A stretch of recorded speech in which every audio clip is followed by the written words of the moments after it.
नमस्कार, आप देख रहे हैं यूनाइटेड जेके और मैं हूं सुरेंद्र शर्मा। जम्मू कश्मीर में दो सीटों पर जो बाई इलेक्शन होना है, नगरोटा और बड़गाम,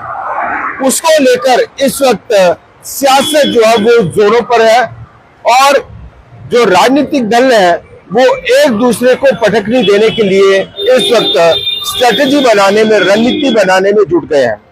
बड़ी बात यह है कि ज्यादा जो फोकस है, जो चर्चा में जो सीट है वो नगरोटा की सीट है, चूंकि इस सीट पर भारतीय जनता पार्टी का कब्जा था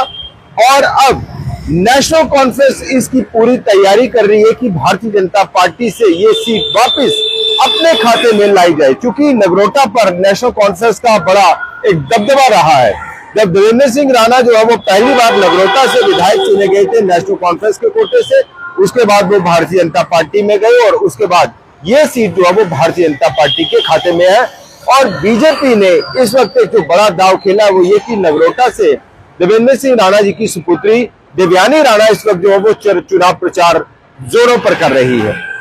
जो दो सीटों पर चुनाव होना है उसको लेकर जो तमाम जो घटनाक्रम है वो अगर हम आपको बताएं कि नगरोटा और बड़गाम में 11 नवंबर को जो है वो पोलिंग होगी और जो है वो इसके अलावा 9 नवंबर तक जो है वो इसकी कैंपेनिंग जो तमाम जो कैंडिडेट हैं वो कर सकते हैं। और इसके साथ साथ ही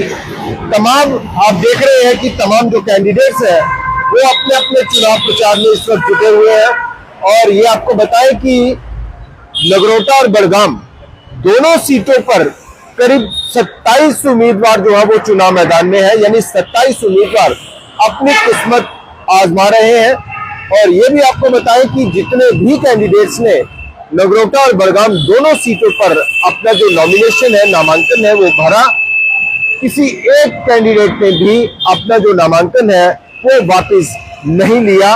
और इससे अंदाजा लगाया जा सकता है कि इन दोनों सीटों पर होने जा रहे बाई इलेक्शंस को लेकर मुकाबला कड़ा है, टक्कर कड़ी है। क्योंकि एक भी कैंडिडेट को ये नहीं लगता कि वो हार जाएगा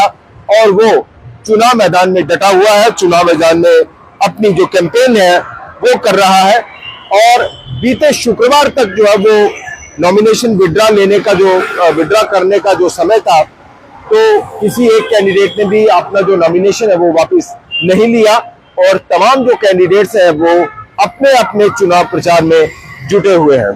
और जैसा अभी हम आपको बता रहे हैं कि नगरोटा सीट पर करीब 10 कैंडिडेट, 10 उम्मीदवार जो है वो चुनाव मैदान में और 17 कैंडिडेट्स बड़गाम सीट पर जो है वो अपनी किस्मत आजमाने के लिए उन्होंने नामांकन भरा है और जो बाई इलेक्शन है वो लड़ रहे हैं। और जैसा हम अभी आपको बता रहे हैं कि 11 नवंबर को जो है वो पोलिंग होगी और 9 नवंबर तक जो है वो इसकी कैंपेनिंग कैंडिडेट्स जो है वो कर सकते हैं। और नगरोटा को लेकर जो सियासी दांवपेच है उन पर अगर बात की जाए तो भारतीय जनता पार्टी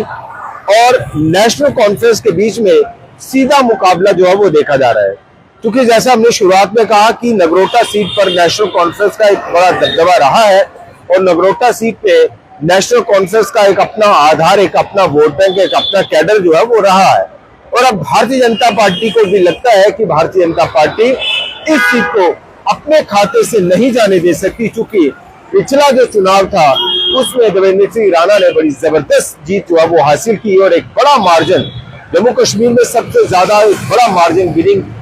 सीट का जो है वो नगरोटा पे रहा। तो उसको लेकर अब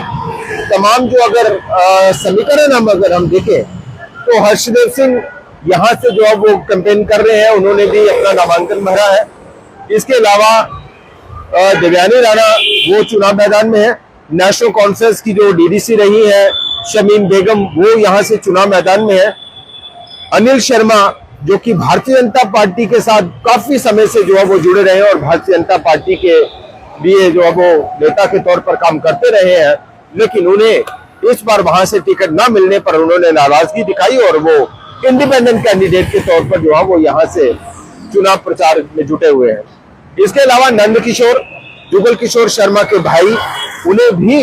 टिकट ना दिए जाने से उनके जो सपोर्टर्स हैं, उनके जो वर्कर्स हैं, कार्यकर्ता हैं,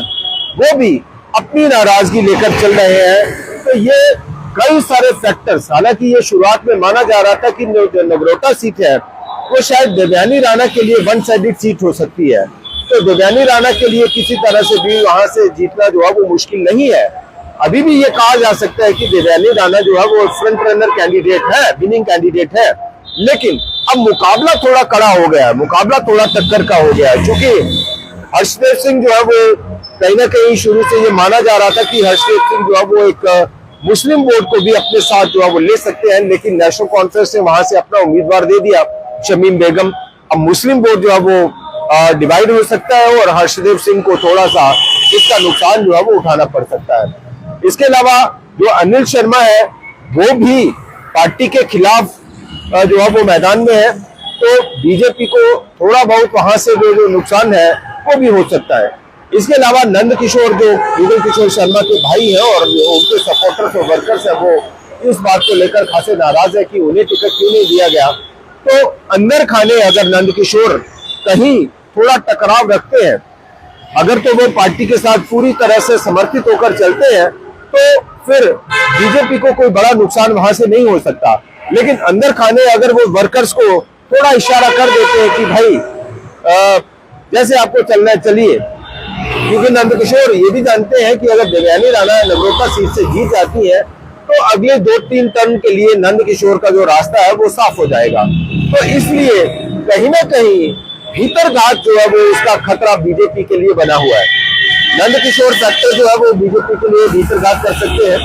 अनिल शर्मा पहले से ओपनली बीजेपी के खिलाफ इस वक्त जो है वो पार्टी के खिलाफ चल रहे हैं, उन्होंने चुनाव जो है वो लड़ना तय कर लिया है, नामांकन भी भरा है और चुनाव प्रचार भी कर रहे हैं। तो इस नगरोटा सीट पर जो है वो ये बड़ा दिलचस्प मुकाबला जो है वो हो सकता है और त्रिकोणीय मुकाबला जो है वो हो सकता है, क्योंकि